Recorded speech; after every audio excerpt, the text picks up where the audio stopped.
Assalamualaikum, dear brothers and sisters.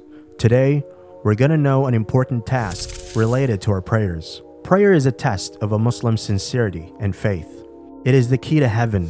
The companions of the Prophet Muhammad ﷺ say that when we did not find a person present in the Fajr and Isha prayer, we did not think well of him.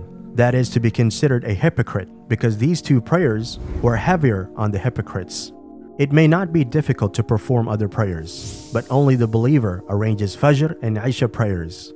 Narrated Abu Huraira, the Prophet ﷺ said, "No prayer is heavier upon the hypocrites than the Fajr and the Isha prayers, and if they knew what is in them and reward, they would have attended them, even if they had to crawl."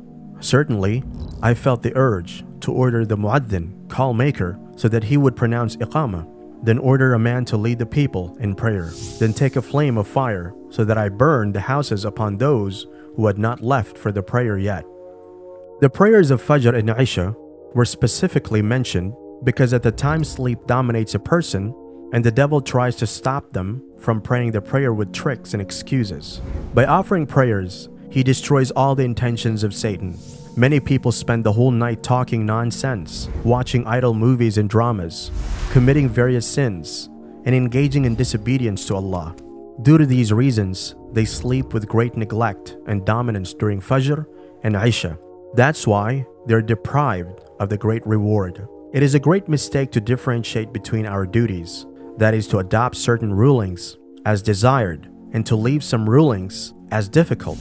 The first thing Islam demands from a Muslim is to fulfill all duties. So all people must be present in Fajr and Isha in the same way as the crowd in Friday prayers. We should try our best to avoid the tricks of Satan and protect our prayers.